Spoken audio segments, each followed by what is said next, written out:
بسم اللہ الرحمن الرحیم۔ السلام علیکم ورحمۃ اللہ وبرکاتہ۔ آج کی اس ویڈیو کے اندر میں آپ کو بتاؤں گا حضرت معاویہ رضی اللہ تعالی عنہ کے فضائل۔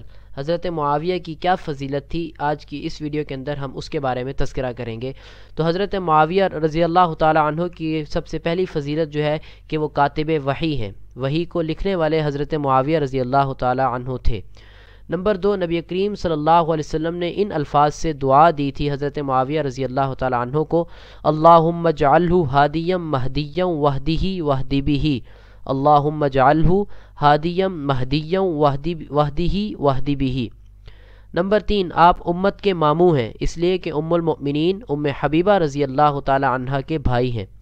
نمبر 4، عبداللہ بن مبارک رحمۃ اللہ علیہ سے پوچھا گیا کہ عمر بن عبدالعزیز افضل ہیں یا امیر معاویہ رضی اللہ تعالی عنہ، تو آپ نے جواب دیا، اللہ کی قسم رسول اللہ صلی اللہ علیہ وسلم کے ساتھ غزوات میں شرکت کے وقت جو غبار حضرت امیر معاویہ رضی اللہ تعالی عنہ کے ناک میں گئی ہے، وہ بھی حضرت عمر بن عبدالعزیز رحمۃ اللہ علیہ سے 1000 درجے بہتر ہے۔